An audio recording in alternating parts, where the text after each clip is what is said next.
karena mohon maaf hari ini itu banyak yang tidak sesuai dengan apa yang dibuat, baik undang-undang, PP dan Perda itu tersebut terjadi dan fakta adanya.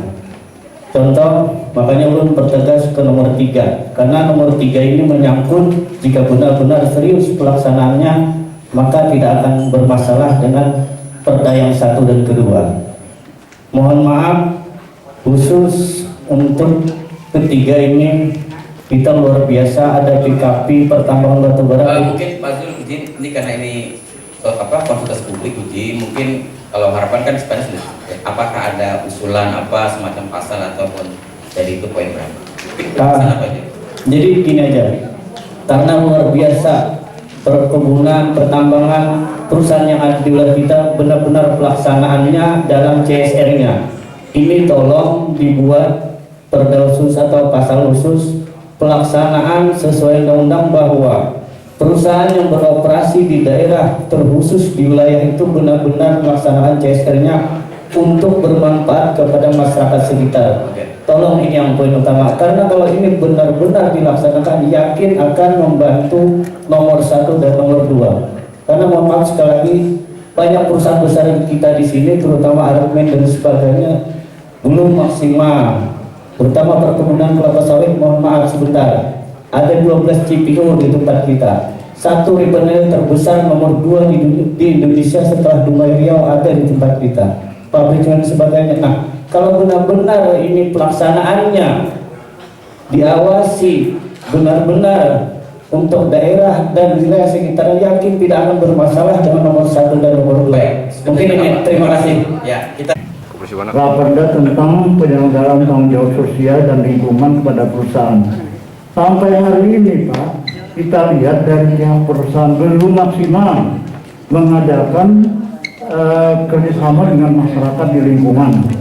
Nah, jadi sebenarnya kami pada hari ini ingin menegaskan aja kepada pihak perusahaan agar betul-betul memperhatikan masyarakat di lingkungan Pak, maupun itu BUMDes atau koperasi, harus diikut sertakan untuk berperan aktif untuk bekerjasama dengan pihak perusahaan. Karena masyarakat kita sampai saat ini Pak mengharapkan sekali supaya ada pekerjaan di lingkungan perusahaan ini Pak. Nah, jadi saya cuma itu aja Pak, minta ditegaskan yang lain.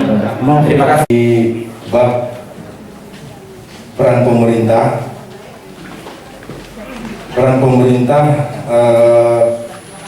di bab 2 di peran pemerintah daerah, kemudian di bab 3 hak perusahaan.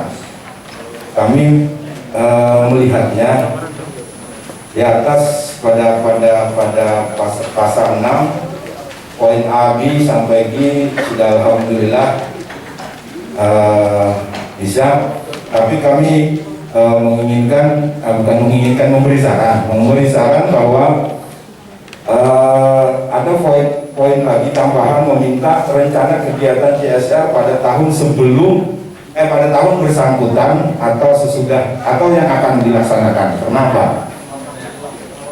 Sepengetahuan kami, apa yang disampaikan oleh bapak-bapak penanya tadi itu benar adanya, karena perusahaan dianggap tidak bisa bekerja sama, tidak peduli terhadap lingkungan. Karena apa? Karena kegiatan di perusahaan itu kita tidak mengetahui apa, terkecuali ada usulan. Padahal dalam undang-undang, dalam peraturan, kalau tidak salah peraturan pemerintah undang-undang, saya sudah lupa, sudah tidak sekolah selama 7 tahun tentang undang-undang. Yang jelas di sana menyatakan bahwa CSR itu 2,5% dari keuntungan. Coba bayangkan saja misalnya sebuah IDP Tarjung, kalau dia lagi mengadakan rapat perusahaan dengan keuntungan, kita baca di koran sekian miliar dolar misalnya, sekian juta dolar, 2,5%-nya harusnya itu milik Kota Baru. Kalau di sini ini kan tidak terjadi. sepengetahuan saya jujur saja, yang bagus laporan itu, laporan bagus di zaman saya mohon maaf yang menyebutnya, yang dulu yang 7 tahun telah lewat, itu adalah ITP Tarjun, Pak. Saya tidak memuji ITP Tarjun kalau ada di sini, tapi itu pun masih banyak juga yang bermasalah di dalam sana. Kenapa? Kesehatan, pendidikan dimasukkan juga dia dalam CSR mereka. Padahal sepengetahuan tadi itu kewajiban dia untuk mendidik anak-anak di perusahaan dia, dimasukkan. Oke. Kemudian yang kedua, kami minta lagi kalau bisa di bagian G-nya supaya terarah, Pak, karena dengan perda saja mereka tidak ambil peduli, apalagi tidak ada dimasukkan. Nah, sehingga kalau di hak perusahaan itu buang saja buat menyusun program. Kalau dia disuruh menyusun program, mohon maaf perusahaan, Pak, baguihan montompian.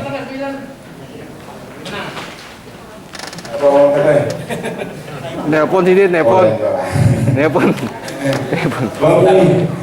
Panjang sedikit, Pak. Ya. Baguihan untung kita meminta, Pak. Baguihan untung kada harapan mereka tuh mau menyerahkan program dia. Alasannya tidak ada duit, tidak ada duit. Nah, itu yang lucu. Supaya perda ini nanti benar-benar dirasakan oleh masyarakat Kabupaten Kota Baru. Nah, sehingga di sana kami ingin memberikan masukan tambahan bahwa meminta transparansi perusahaan berapa CSR pada tahun bersangkutan dan tahun, kalau bisa bukan tahun akan datang yang bersangkutan gitu. Sehingga lalu efek korelasinya apa dengan pembangunan daerah? Di dahulu 7 tahun telah lewat, kami ada forum kami, maksud saya orang-orang dulu ada forum gitu kan, ada forum itu seremonial kok. Ketika kita mintakan begini disusun begini, pada kenyataannya tidak. Oke, Cukup, Pak ya. bentar, Pak. Supaya benar yang lain. Nah, supaya selesai, Pak. Oke, silakan. Ya, kan? Nah, yang kedua, di bagian bab 4 masalah kelembagaan. Ya. Saya tidak kesana kemari, Pak. Saya berpatokan pada karena alhamdulillah kawan-kawan di DPR yang ngasih kita 2 hari telah lewat menyuruh download, kita pelajari. Bupati memfasilitasi forum pembentukan TGSLV.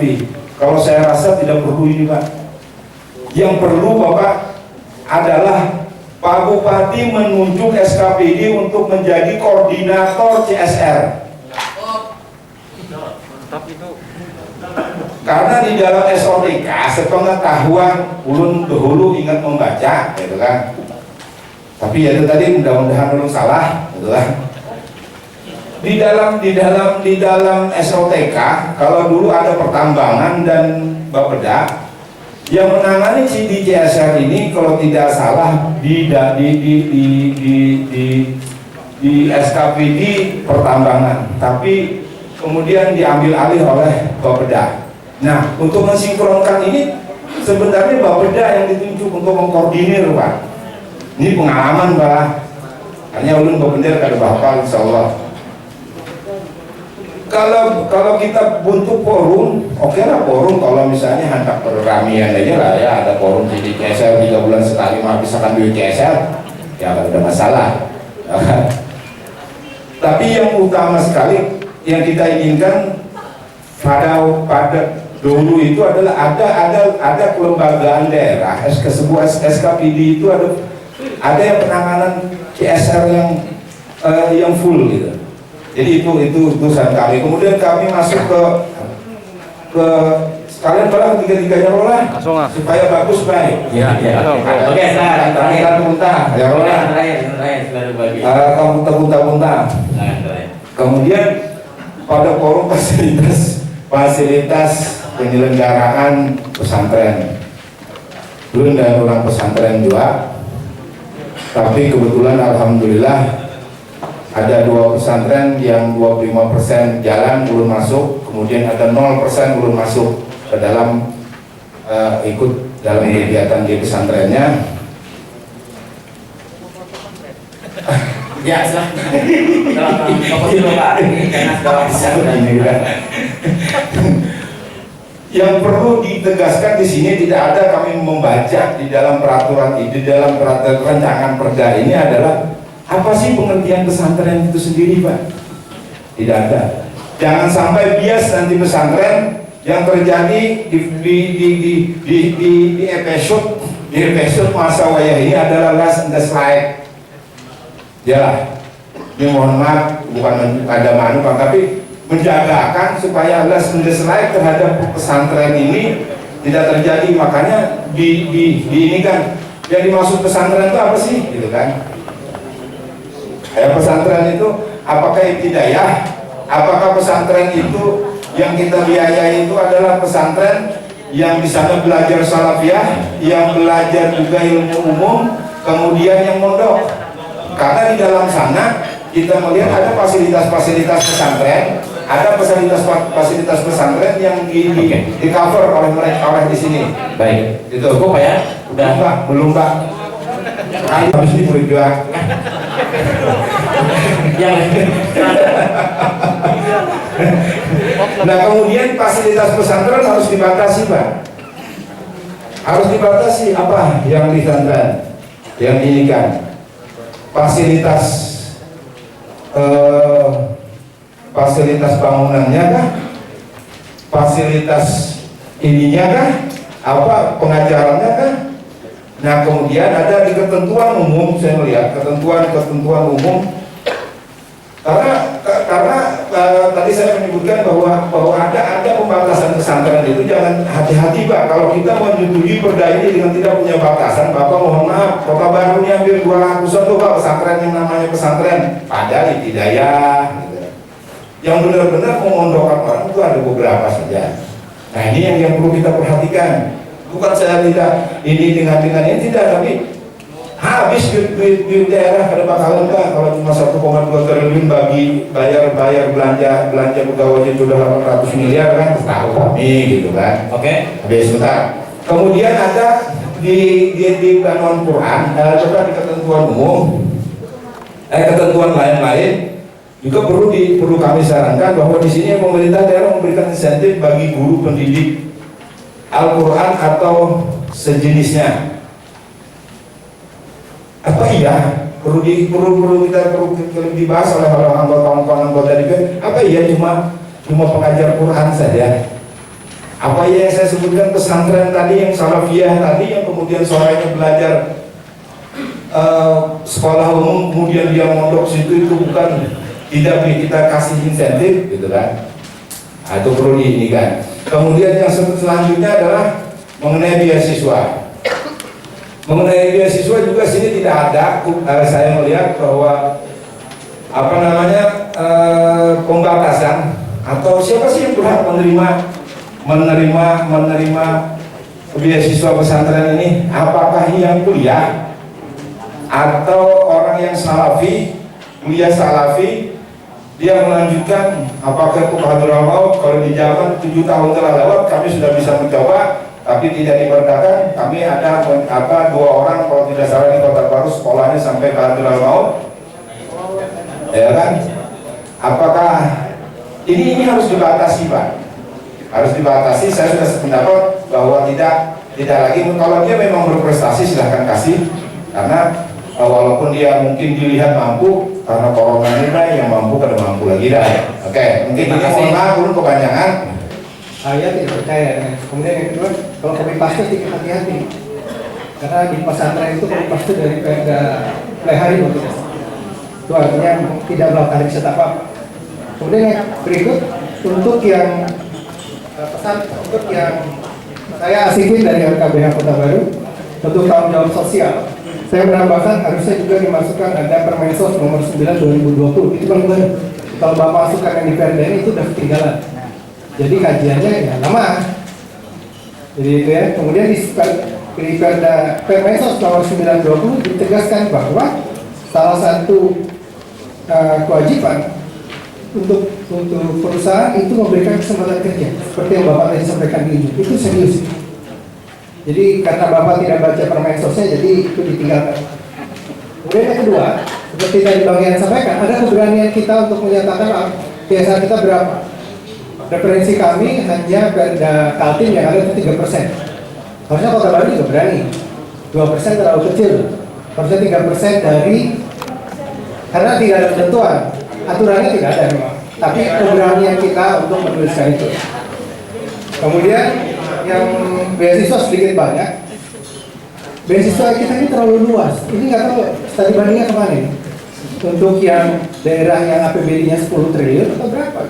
Kalau kita kecil sekali APBD-nya.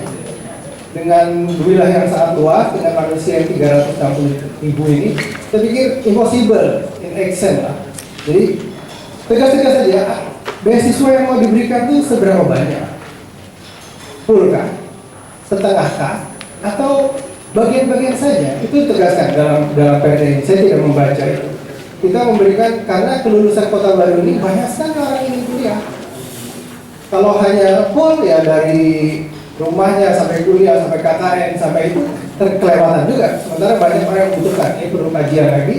Kemudian yang kedua, pertama ada pembatasan. Yang kedua soal kriteria penerima beasiswa ini. Kalau disebut orang tidak mampu yang seperti apa? Gitu. Karena kekacauan kita semua orang nanti mengaku tidak mampu. Kemudian yang kedua, itu ada syarat umum dan syarat khusus. Syarat umumnya misalnya orang Kota Baru minimal berapa tahun, 10 tahun, minimal SMP, SMA di Kota Baru. Kalau tidak, itu bahaya tuh, orang di Malang pun mengklaim sebagai orang Kota Baru. Kemudian dia mengajukan beasiswa karena nilainya tinggi. Kemudian yang berikut diutamakan lah orang yang tidak mampu. Nah ini yang perlu kita create. Orang tidak mampu itu apanya? Kemudian dia tidak menerima beasiswa dari kelompok manapun. Kemudian yang paling penting juga SMA-nya di Kota Baru. Kalau SMA-nya di Banjarmasin, walaupun orang Kota Baru, sebaiknya tidak. Karena SMA kita itu banyak sekali melahirkan mahasiswa yang ingin sekolah. Kemudian yang berikut, nah ini pilihan lagi. Apakah yang berikan beasiswa itu SMA mau kuliah atau kawan-kawan yang sarjana S1 minimal semester 3? Karena banyak sekali orang Kota Baru yang berhenti sekolahnya karena tidak mau belajar. Ini perlu kajian juga. Syarat khususnya misalnya ada IPK misalnya 3. Untuk PTS misalnya IPK-nya 3,25. Itu beberapa perda ada itu. Kemudian semester 3. Kemudian nilai, kalau bicara soal nilai rapot SMA, kritik saya adalah SMA Kota Baru ini bisa di-upgrade lah nilai. Jadi bahaya kalau memberikan beasiswa untuk SMA Kota Baru. Upgrade. Itu jujur saja, guru-guru kita berani mengupgrade nilai. Itu kalau diberikan berdasarkan itu menyesatkan. Mending usul saya konkret aja, syarat khususnya adalah untuk mahasiswa yang semester 3. Untuk yang IPK-nya 3 untuk PTS. Untuk PTN, PTS 3,25, PTS 3 dengan kriteria bahwa PTS-nya terakreditasi. Jangan hanya sekolah 1 minggu. Karena Pemda Kota Baru ini sering sekali memfasilitasi orang yang kuliahnya 1 minggu saja. Ini tidak perlu dapat beasiswa, artinya dia mampu kalau balik ke Banjarmasin tiap 1 minggu kemudian dapat beasiswa. Enak sekali. Antara anak-anak kita yang ini banyak yang ingin sekolah dari Senin, Selasa, Rabu, Kamis, Jumat. Kemudian yang berikut, kebutuhan yang diberi beasiswanya apa? Apakah seluruh jurusan studi atau tidak? Kota Baru ini daerah strategis untuk wilayah perikanan. Harusnya perikanan menjadi prioritas. Kemudian pendidikan, harusnya pendidikan menjadi prioritas. Harusnya kesehatan harus menjadi prioritas. Kalau sarjana sosial tidak perlu lah, apalagi hanya MAP misalnya. Terlalu banyak. SH tidak perlu, gampang sekali dalam SH ini sekarang. Sekolah jarak jauh juga bisa. Jadi kalau boleh di raperda beasiswa kita berani menyatakan adalah studi-studi unggulan, kesehatan, pendidikan, dan perikanan atau teknik. Poltek kita punya, kasih bayar semua gratis di Poltek Kota Baru untuk orang pendidikan. Tapi dibayar Pemda maksudnya, dibayar Pemda, bukan gratis, dibayar Pemda. Oke. Itu kemudian sedikit lagi pendidikan, prapendidikan, magang, fokus pada pendidikan saja. Dan betul kata Bang Yahya tadi, memang perlu untuk pesantren dikaji lebih dalam, pesantren yang seperti yang apa gitu yang kita mau support. Kemudian yang sedikit lagi kembali ke yang CSR, itu mesti jelas rakyat miskin kita yang mana yang mau kita support, miskin akses kah atau miskin aset kah? Baik. Itu mesti dijelaskan juga biar perda kita lengkap. Demikian, terima kasih. Terima kasih. Ya, ya kita lanjut. Nama.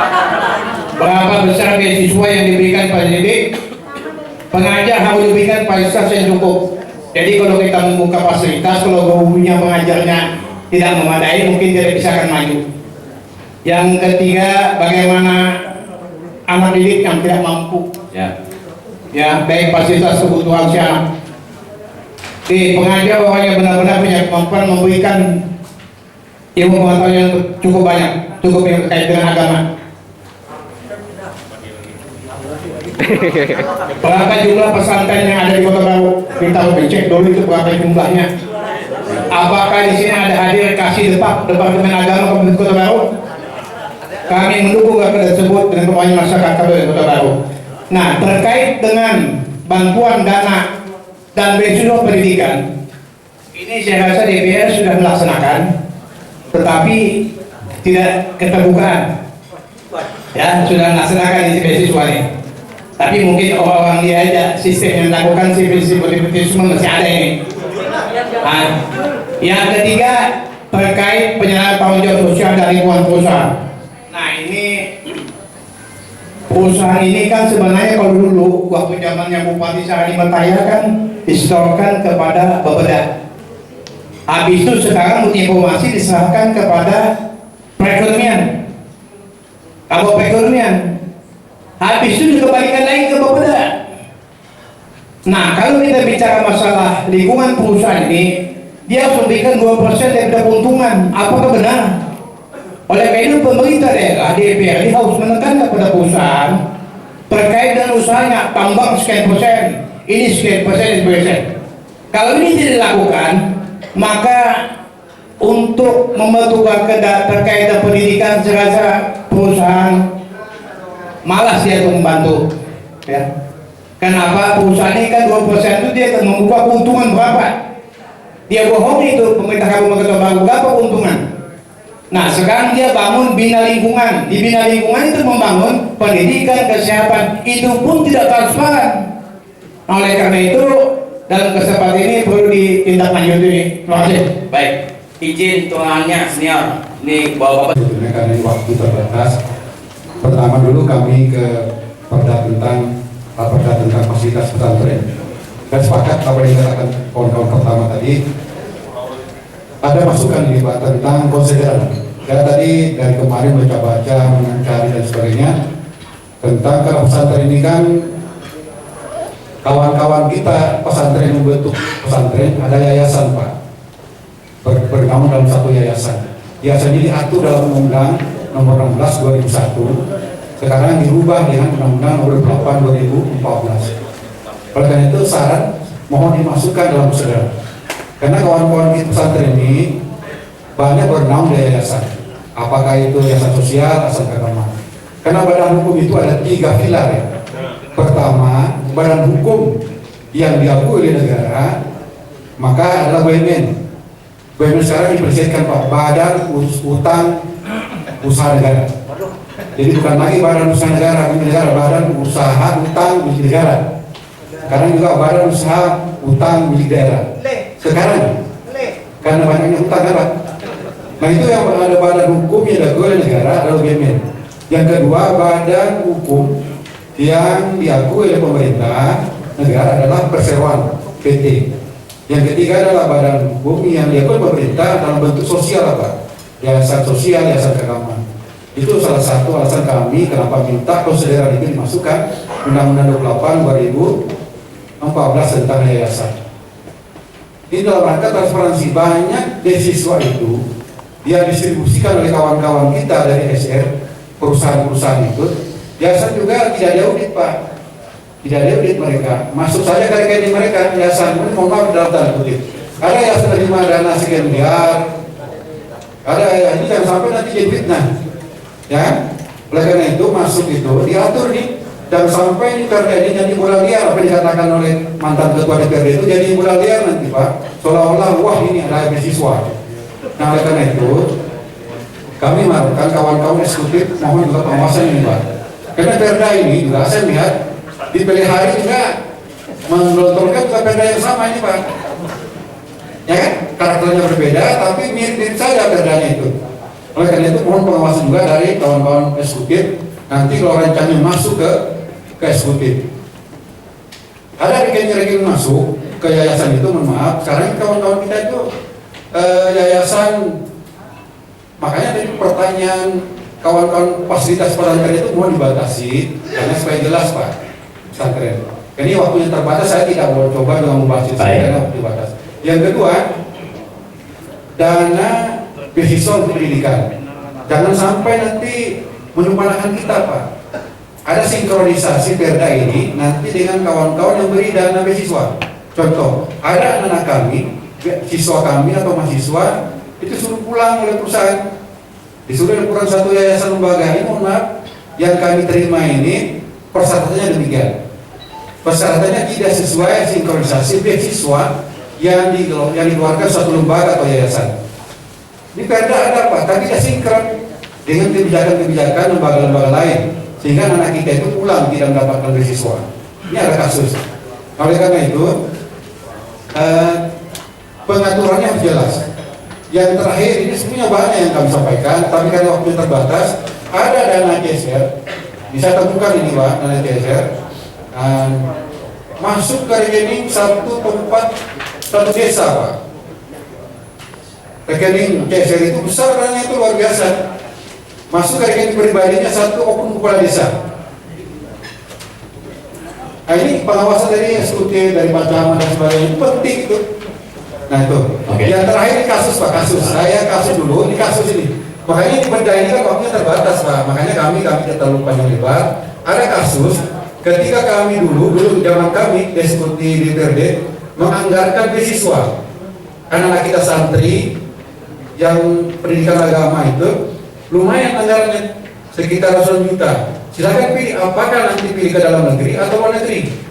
Itu dulu tidak ada perda Pak, tapi dengan APBD bisa mengakomodasi. Apa yang terjadi? Dari lembaga itu dan umpamanya itu, kami minta sumber daya manusianya. Silakan nanti pilih dalam negeri atau luar negeri. Kemudian ada maut, silakan ke dalam negeri silakan. Tapi apa yang terjadi? Anak-anak kita ini, lembaga-lembaga gue yang saya buka tadi itu tidak mampu bersaing persyaratan. Persyaratan yang diminta oleh lembaga di luar. Perda ada, tidak ada perda cuma diakomodir dalam APBD. Cuma persyaratan yang diminta oleh lembaga lain tidak memenuhi persyaratan. Contoh misalnya bahasa asing, bahasa Arab. Nah oleh karena itu ada lembaga-lembaga tadi setuju lembaga iktiraf yang memang nanti lembaga ini khusus untuk memberikan asesmen penilaian apakah ini layak atau tidak. Jadi jangan sampai nanti bola liar itu sudah gini Pak. Nanti ada kepentingan politik. Nah itu barangkali. Nah oleh karena itu dari pengalaman ini paling tidak ini menjadi catatan kita semua. Dan kalau bisa ini dibuka lagi forum tertentu nanti khusus untuk membedah perda ini. Karena di mulai hari sudah ada ke perdanya Pak. Ya. Nah oleh karena itu mudah-mudahan ini saran kepada eksekutif, terutama Bapak Hukum ini. Mudah-mudahan ini menjadi sinergi nanti Pak ketika perda diserahkan nanti kepada eksekutif. Baik, barangkali itu dulu. Terima kasih. Kamal Ihsan izin seberatan ulun dari Asosiasi Pelajar Benua Internasional. Kami pelajar Kalimantan Selatan. Ulun asli Kota Baru. Lahir Kota Baru tahun 98 yang sekarang sedang berkuliah di Hubei Polytechnic University Tiongkok. Amin, amin. Banyak terima kasih ada kesempatan di forum ini, luar biasa. Lu baru tahu mungkin 3 hari yang lalu dan baru baca perda untuk beasiswa. Dan jujur itu menjadi concern saya sejak beberapa tahun terakhir. Pada kesempatan ini mohon maaf, ulun baru baca sedikit. Jadi mungkin ulun akan mencoba mengajukan ke email mungkin untuk pertemuan selanjutnya. Pertama untuk beasiswa pesantren. Jujur ulun santri 6 tahun. Ulun santri 6 tahun setelah itu ke Tiongkok. Tentang beasiswa santri, poin pertama itu adalah beasiswa di pasal 4 ayat 2. Beasiswa santri diselenggarakan dengan tujuan A dan B. Saya menyarankan C. Apa itu? Mencetak SDMP, sumber daya manusia pesantren, daerah yang akan berkontribusi kembali ke daerah. Kenapa? Karena ini punya korelasi dengan pasal 38. Tolong dicek kembali di sini di pasal 38 itu menjelaskan. Mungkin tadi ada dari Bapak siapa, mohon maaf saya lupa. Bahwasanya apakah ini hanya santri yang dari Kalsel yang sedang di Kota Baru saja, Atau mungkin ketika dia santri, dia memang asal Kota Baru, tapi nyantrinya dia di Banjarmasin misalnya. Atau di Banjarbaru, seperti ulun di Banjarbaru santri. Jadi secara umum memang perlu ada kejelasan tersebut. Kemudian ini di pasal 45, di bab 5 juga itu ada info tentang peran masyarakat. Saya merasa sebagai masyarakat yang kurang adalah sosialisasi info beasiswa. Kenapa? Karena ketika saya berada di Tiongkok, saya melihat banyak orang yang datang dari daerah lain. Kalau nggak ada daerah yang pusat, yang dekat dengan pusat pemerintahan, misal Jakarta, misal daerah Aceh yang di ibu kota. Pertanyaan saya adalah apa bedanya mereka dengan yang ada di Kota Baru?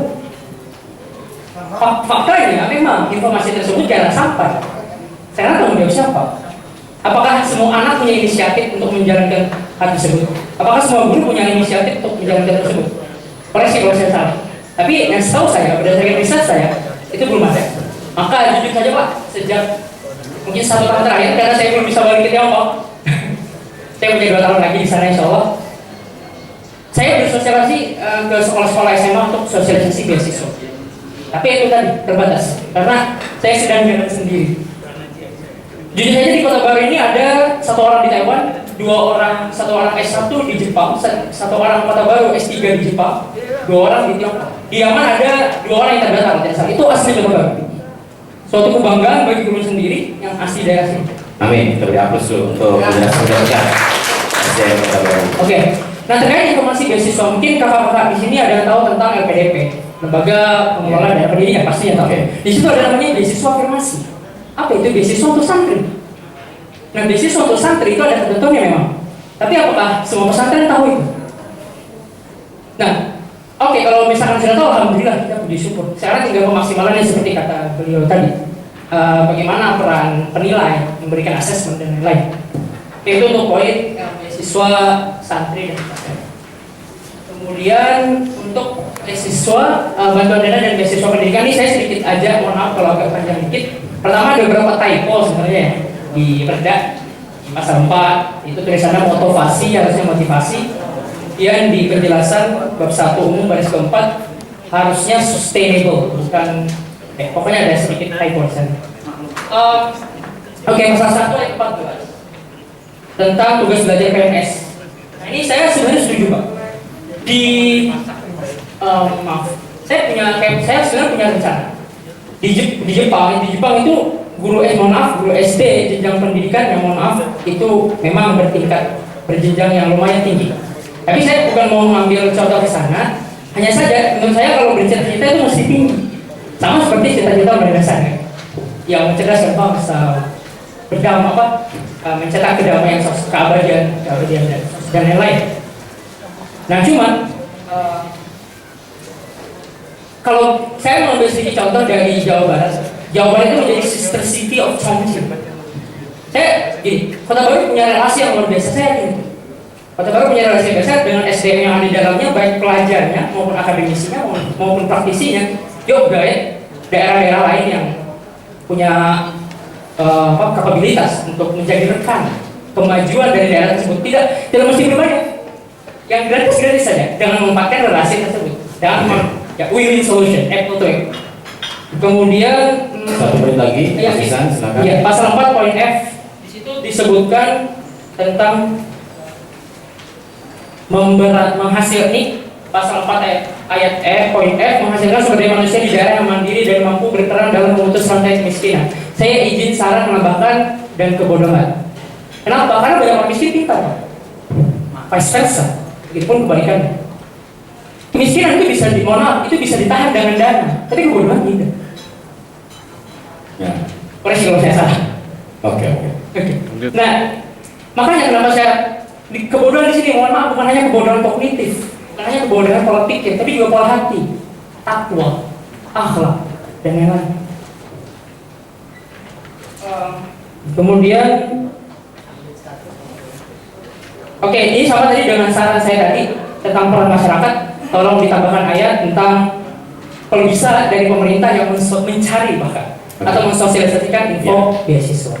Karena sedikit cerita, ada senior saya S2 sekarang, dia PDP alumni salah satu universitas di Kalsel. Sekarang dia beasiswa LDP di Jakarta. Kalau Kota Baru orang-orang apa Pak? Silahkan cari di sana rumah baca. Anak beliau itu PDP di Jakarta S2 farmasi. Insya Allah farmasi Kota Baru bisa maju. Nah itu faktanya, dia cari beasiswa sendiri, baru pihak kampusnya yang nanya-nanya gimana caranya. Harusnya kan kebalikan. Nah itu mungkin menjadi pertanyaan dan semoga menjadi concern yang bersama.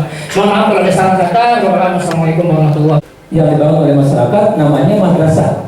Itu pendidikan keagamaan sore, paginya sekolah formal, sore madrasah.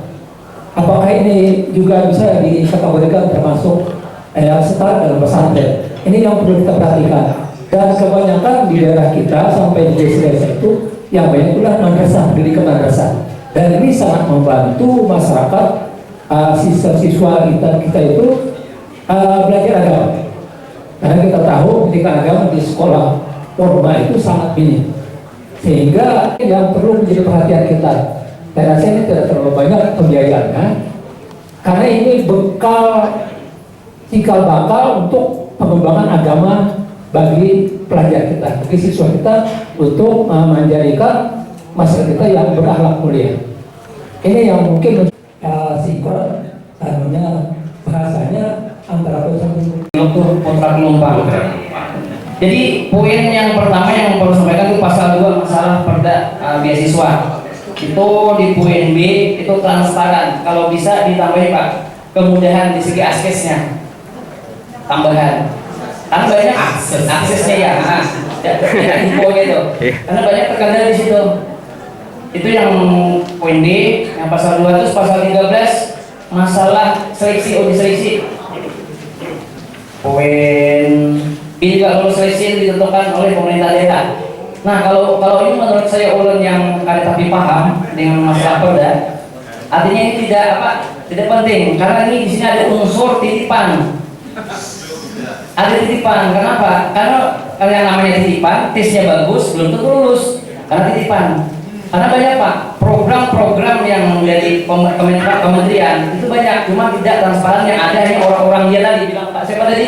Hanya koleganya gitu nah. Bahkan informasi masyarakat yang membutuhkan tidak perlu.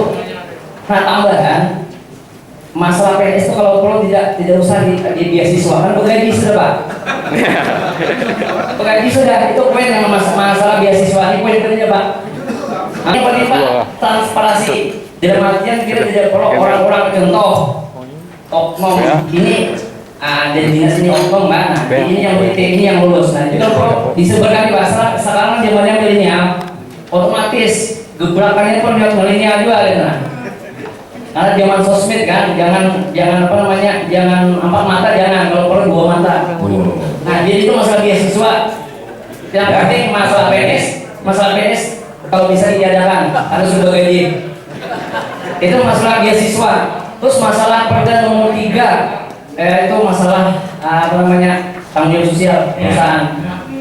Kita mengacu kepada ini aja Pak, kepada Undang-Undang nomor 32 tahun 2019 yang berisi 127 pasal itu sangat jelas sudah. Tinggal kita melaksanakan aja lagi. Dari Dinas Sosial Kabupaten Kota Baru, mungkin kami di sini cuma memberi beberapa masukan. Yang pertama, masukan untuk raperda bantuan dana dan beasiswa pendidikan. Selama ini kami sudah bekerja dengan dasar hukum yaitu Perbuk dengan Dinas Pendidikan yang dapat bantuan beasiswa itu untuk adik-adik kita yang tidak mampu, yang berasal dari keluarga yang tidak mampu. Nah, saya menyarankan di raperda ini dimasukkan Permensos nomor 5 tahun 2019 tentang data DTKS, data terpadu kesejahteraan sosial. Nomor 20 tahun 2003 tentang sistem pendidikan nasional tidak ada. Kemudian Undang-Undang Republik Indonesia nomor 12 tahun 2012 tentang pendidikan tinggi.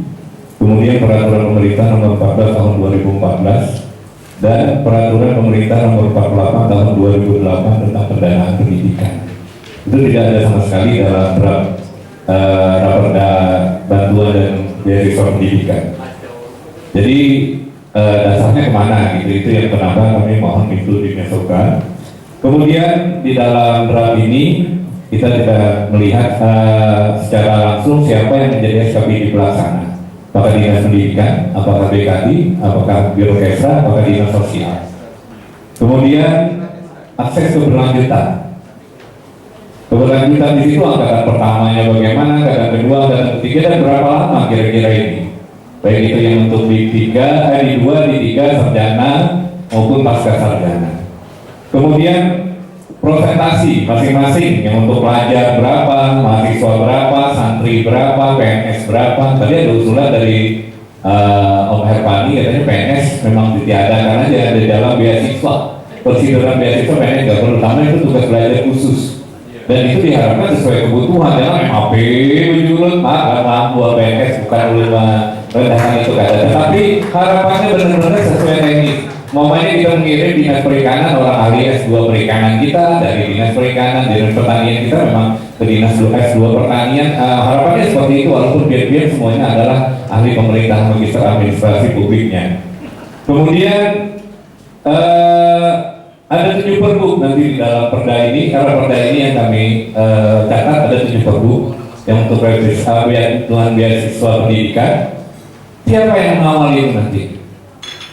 Karena selama ini perda kita banyak mentok di pergub. Begitu bicara teknis, pergubnya ada di jalan, pergubnya ada di jalan. Mampukah DPR yang punya perda inisiatif ini mengawal nanti? Kemudian di fasilitasi pesantren ada 5 pergub. Penyelenggaraan tanggung jawab sosial ada 5 pergub. Siapa yang mengawal itu nanti? Tentunya Kabak Hukum, Pak Nur, yang akan mengawal itu nantinya, sehingga raperda ini bukan menjadi macam ompong, tetapi benar-benar bisa dilaksanakan secara maksimal. Kemudian di dalam itu juga ada petunjuk teknis. Nah, ini dinas terkait juga harus membuat petunjuk teknis. Apa yang sudah disampaikan kawan-kawan tadi tentang siapa sih masyarakat Kota Baru yang berhak mendapatkan beasiswa itu. Kemudian besarnya biaya pendidikan, apakah perlu atau tidak dibuat di dalam raperda ini, apakah itu nanti dibuat dalam petunjuk teknis, apakah itu dibuat di dalam pergub. Itu tolong nanti juga dirancang sehingga betul-betul bisa maksimal. Kemudian kuota. Nah, ini kami mencontoh kita itu di pemerintah pusat ada peraturan pemerintah nomor 10 tahun 2018 tentang program Indonesia Pintar. Itu setahun pemerintah itu menggelontorkan dana untuk beasiswa bidik misi dulunya, sekarang KIP kuliah, kartu Indonesia Pintar kuliah sebanyak 200.000 di Indonesia. Itu kayak satu. Totalnya 3,8 triliun. Soal pendidikan kami pada prinsipnya sangat setuju dan mendukung, karena kita mengetahui bagaimana beasiswa ini sangat bermanfaat sekali untuk para anak kita, untuk dia lebih mengembangkan potensi dan kemampuannya yang bersama. Kemudian tadi saya juga ada membuat catatan terkait dengan perda ini. Yang pertama tentang SKPD terkait yang teknisnya, memang salah satunya adalah pendidikan. Namun tidak menutup kemungkinan ada juga SKPD lain yang relevan, khususnya tadi yang kaitannya dengan beasiswa untuk PNS. Walaupun tadi ada banyak yang mengusulkan agar PNS ini tidak usah diberikan beasiswa. Cuma satu Pak, Pak Pani kan Ciri.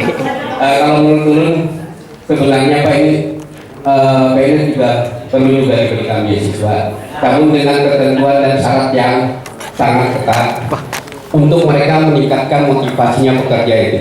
Jadi perlu ada reward bagi mereka yang memang berhak untuk mendapatkan beasiswa. Walaupun mereka mendapatkan gaji, biasanya kalau mereka melaksanakan tugas belajar itu hanya dibayar gajinya saja, sementara tunjangan-tunjangan yang lain tidak pernah. Ini pengalaman pribadi dulu.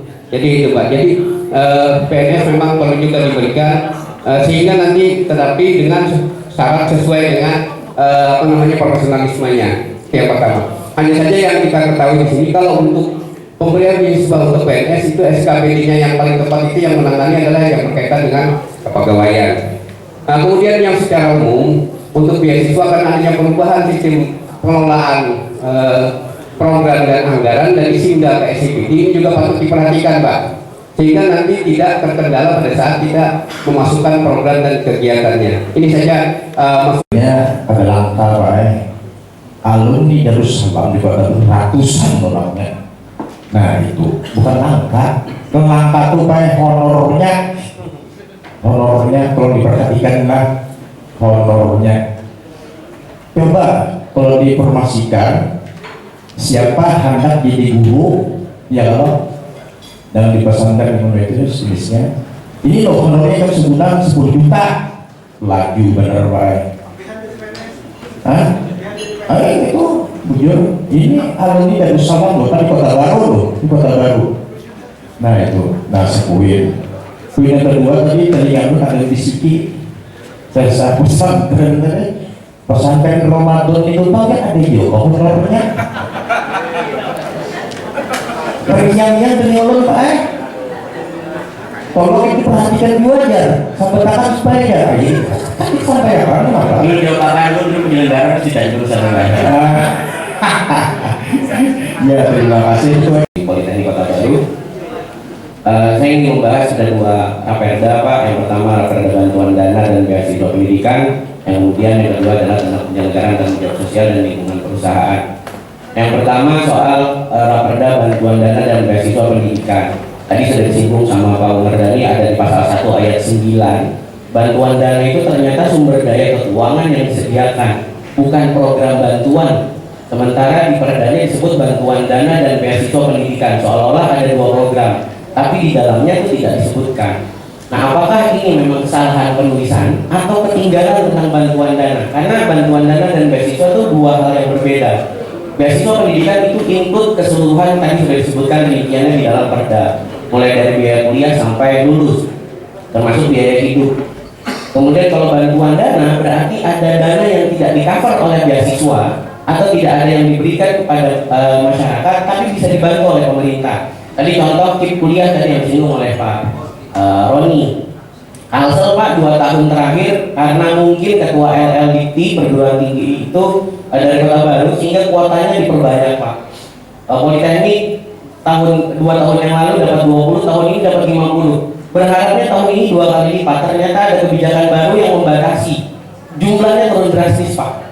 Itu yang pertama. Terus yang kedua, yang sudah menerima itu hanya mendapatkan biaya hidup dan biaya perkuliahan.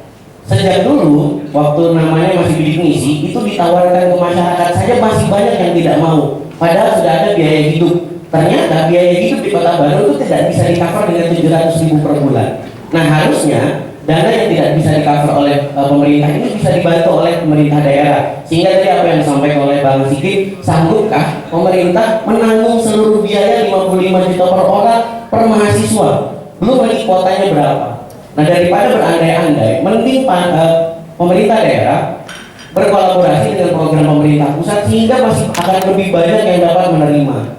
Itu yang pertama, soal bantuan dana Pak. Saya tidak menemukan penjelasan tentang bantuan dana di dalam sini. Apakah memang kesalahan? Karena di pasal 1 ayat 9 disebutkan sumber daya keuangan yang disediakan, bukan program. Terus yang kedua soal bantuan dana dan beasiswa ini tujuannya apa dulu? Karena tadi perdebatannya PNS dapat atau kada. Kita ini hendak membanyaki kuantitasnya orang yang bertitel atau kualitas. Karena jauh kemana pun sampai kawan-kawan kuliah ke sini, ujung-ujungnya adalah pekerjaan, kesejahteraan. Kalau misalkan kita hanya memberikan perkuliahan tapi tidak sampai lulus tapi tidak diserap oleh perusahaan, maka sia-sia biaya yang kita berikan. Nah, kaitannya dengan ini adalah nanti ada di raperda penyelenggaraan tanggung jawab sosial, tapi intinya adalah ketika perkuliahan ini diberikan beasiswa hanya kepada mahasiswanya, padahal kita punya 3 perguruan tinggi yang serapannya justru banyak perusahaan di Kabupaten Kota Baru. Kalau kompetensinya dosen ini tidak ditingkatkan, sementara PNS boleh kuliah, kenapa tidak dosennya yang kita kuliahkan S3 dapat masuk dalam beasiswa ini, dalam perda ini, sehingga akreditasi kampus kita itu cukup untuk meluluskan yang sesuai dengan keinginan kawan-kawan perusahaan yang dibebankan pada SSA. Itu yang kami mohon kepada Bapak agar ditambahkan kalimat-kalimat selanjutnya. Saya lebih jelas Pak, karena sepertinya ini kalimat ini bisa dipermainkan. Misalnya begini, ada suatu perusahaan kemudian ingin mempermudah kinerjanya dengan melakukan blasting, kemudian rumah penduduk retak, kemudian diganti dengan CSR. Nah saya tidak sependapat dengan hal itu karena itu adalah tanggung jawab perusahaan untuk memperbaiki rumah-rumah masyarakat atau warga kami yang terkena dampak plastik. Jadi jangan sampai CSR nanti, mohon maaf sekali, jangan sampai CSR nanti secara sporadis dan pragmatis diberikan kepada masyarakat sebagai menghibur saja gitu Pak. Mungkin itu aja. Terima kasih. Assalamualaikum warahmatullahi wabarakatuh. Saya menitipkan seorang anak Pak, beberapa anak sudah itu ke pesantren Pak. Seharusnya kan daerah bukan jawab. Kenapa pesantren yang tidak mendapat bantuan apa-apa dari daerah? Pulau Timur Pak, pesantrennya Musjam. Di situ saya pernah menitipkan. Kemudian pesantrennya Pak Rizal juga pernah. Nah ini tanggung jawab pesantren ini Pak, bukan hanya mendidik tapi ikut menampung korban-korban kita. Nah saya ingin dana CSR ini juga berpihak ke sana. Bahwa penanggulangan anak-anak itu penting Pak, dan sangat penting. Apalagi Kabupaten Kota Baru sudah mencanangkan bahwa akan menjadi kabupaten layak anak. Tetapi instrumennya tidak dipenuhi. Bagaimana kita menunjukkan kota layak anak kalau semua instrumennya tidak dipenuhi? Ada P2TPA, P2TP2A, minim anggaran juga. Ada krisis center, minim anggaran juga. Nah ini saya ingin menyentuh semua di sini Pak. Disampaikan oleh teman-teman tadi, kami sangat mendukung dan mudah-mudahan itu bisa berjalan dengan baik. Yang kedua, tentang rencana raperda fasilitas pesantren, itu saya sangat mendukung karena ini merupakan awal kita memberikan payung hukum atau law enforcement bagi penyelenggara pendidikan yang ada di madrasah atau di pesantren. Yang kedua, mengenai raperda bantuan dana, kelihatannya ada dua di situ, ada dana dan beasiswa. Seperti yang dikatakan tadi, oke lah, beasiswa sudah identik kepada siswa dengan kriteria yang sudah kita sepakati dan ditentukan. Lalu mungkin juga mengenai dana. Bantuan dana mungkin kita belum mencantumkan sejauh mana kita memberikan motivasi dorongan bantuan dana kepada penyelenggaranya. Penyelenggaranya itu pesantrennya, mungkin dasar nubar kertas kah, dasar nubar buku kah, kitab kuningnya kah, karena di dalamnya ada kitab kuning. Kalau hanya awal titik kepada siswa mungkin untuk siswanya. Atau juga mungkin kepada para pengajar-pengajarnya itu perlu juga kita bilahkan dana untuk setidaknya meringankan atau membantu.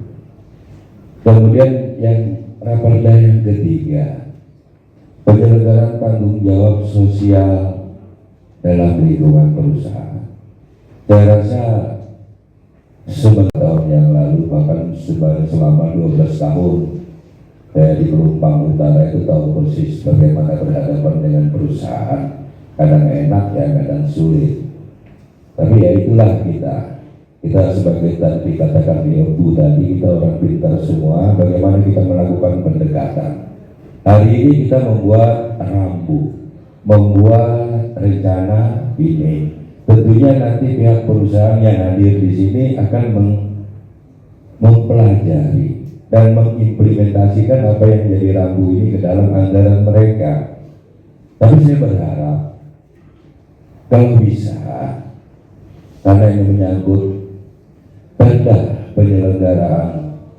penyelenggaraan tanggung jawab sosial di lingkungan perusahaan, saya berharap itu lebih konvensional, tidak hanya madrasah atau pesantren, karena di situ ada juga gurunya, SD-nya, SMP-nya yang terdampak di lingkungan itu. Seperti tadi Ibu katakan ada blasting, saya 12 tahun menghadapi blasting itu di Pelumpang Utara. Bahkan saya sempat mengatur jadwal blasting supaya tidak terjadi human error, karena dia melakukan blasting pada waktu itu jam 12, sementara siswa saya belajar. Takut getaran, saya akhirnya mengajukan somasi ke perusahaan yang blasting dipindah, sehingga untuk menghindari hal-hal itu. Jadi kalau yang ketiga ini tanggung jawabnya mudahan bisa lebih diperluas. Kita berikan bantuan semen luasa cukup situ saja. Ini yang sering saya dengar dari masyarakat yang di seputar tambang gitu Pak. Makasih. Assalamualaikum warahmatullahi wabarakatuh. Koordinator Tenaga Kesejahteraan Sosial Kabupaten Kota Baru. Saya ingin membahas masalah perlindungan sosial lingkungan perusahaan. Tadi semua sudah dibahas, tapi sampai detik terakhir ini saya tidak mendengar perlindungan terhadap orang-orang disabilitas dan penyandang jiwa. Sampai hari ini kita kota baru, berapa permasalahan itu yang kita dapati di lapangan. Tapi yang kita tidak punyai hari ini, fasilitas pendukung untuk membantu menangani mereka itu. Nah, mohon diperhatikan juga untuk itunya nanti untuk perlindungan sosial dari pihak perusahaan. Tempat tinggal di Tegarejo, Desa Tegarejo, Kecamatan Pelumpang Hilir. Hari ini ulun hanya bisa mengucapkan syukur alhamdulillah karena bapak-bapak yang terhormat, yang banyak pintarnya di sini memikirkan akan rancangan peraturan daerah terkhusus masalah pesantren ini. Amin. Karena semenjak kabupaten lahir, hanya hari ini ulun mendengar perda tentang ingin membantu pesantren. Tidak beri tepuk dulu. Iya, luar biasa. Sesungguhnya kalau kita mengingat sejarah, ini kalau secatat, hanya termisal saja. Sebenarnya kalau kita belajar ke sejarah dahulu, di kata guru ulun di SMP dulu, kita Indonesia ini belum merdeka 3,5 abad. Itu katanya perang dengan Belanda nggak menang-menang, nggak pernah menang. Tetapi di saat Mbah Hashim Asy'ari Hadratus Syekh mengeluarkan resolusi jihad lebih kurang belasan tahun, kita bisa yang menyebut dengan merdeka. Yang intisari ulun harap, yang ingin ulun sampaikan, kenapa hanya ada perda pesantren ini diadakan? Dan kalau sudah ditetapkan, secepat mungkin untuk direalisasikan. Amin. Mungkin itu aja.